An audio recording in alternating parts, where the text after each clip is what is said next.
Хей, здрасти! Аз съм Илана и ти си малко на Илана Балашева.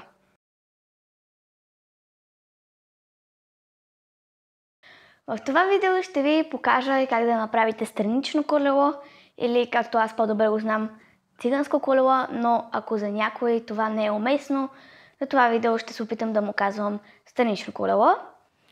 Нека да започваме! Така, ще започна като ще разкрия и по-точно разтегна малко китките, глезените и малко мъжкия ми шпагат.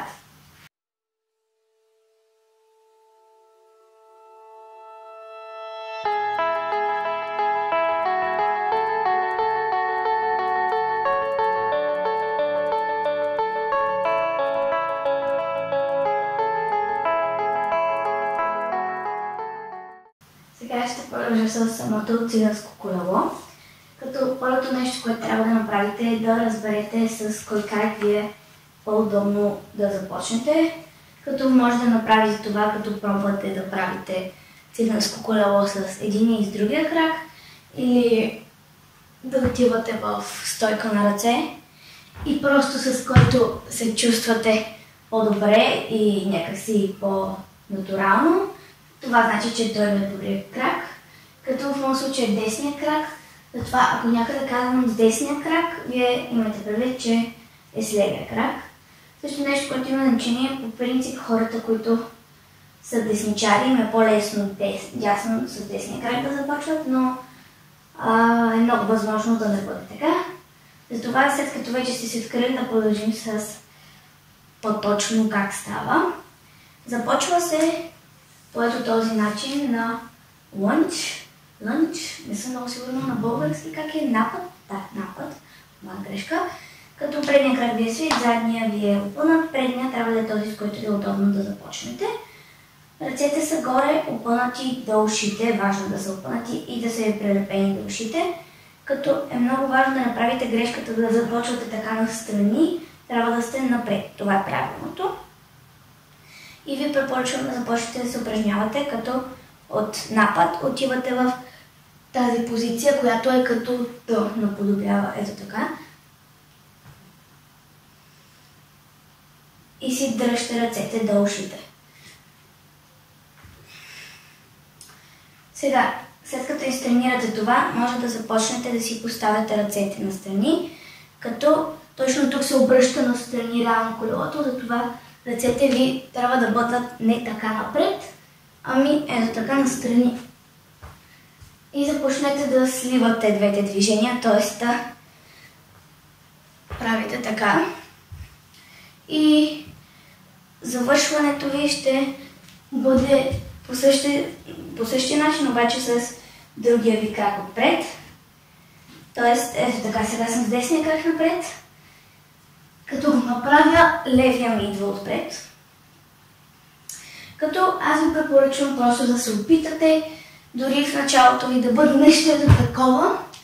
Когато се упражнявате, ще започне да става такова, след това такова и разбира се накрая такова.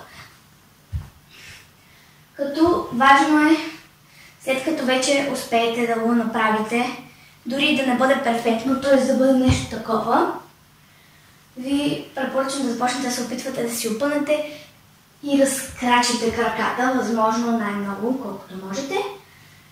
И просто като се упражнявате и накрая ще се получи ето това. Както отново ще кажа, важно е ръцете ви да бъдат до ушите и опънати.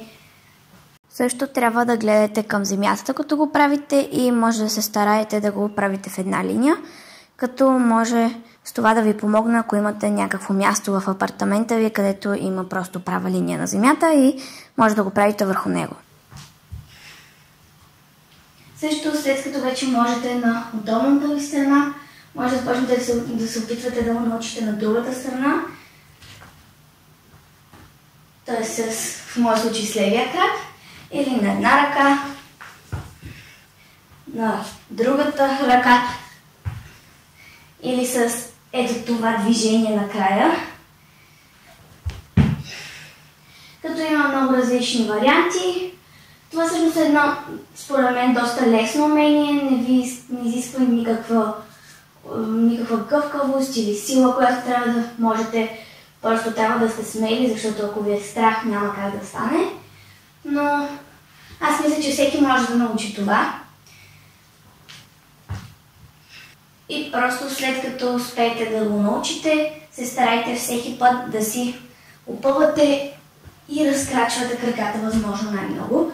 Като не е нужно да са ви много разкрачени, може да бъдат така. Ако не можете да си ги разкрачите, това няма значение, не е проблем.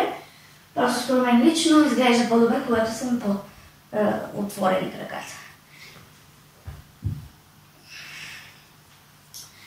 И също за това не изисква някакво огромно място, така че можете вкъщи, вероятно повече от вас ще има достатъчно място за да го научат, но все пак ви трябва някакво място, така че да.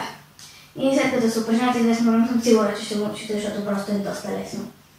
Това беше днешното видео. Надявам се, че ви е било полезно и ви е помогнало да направите странично колело. Аз смятам, че това всъщност е доста лесно умение и знам, че всеки един от вас може да го научи, само ако искате. Също искам да ви кажа да се чувствате свободно, да ми давате идеи в коментарите за видеа, които искате да виждате в бъдещето. Ако ви е харесало, не забравяйте да дадете палче нагоре и ме последвате в Instagram, има линк в описанието.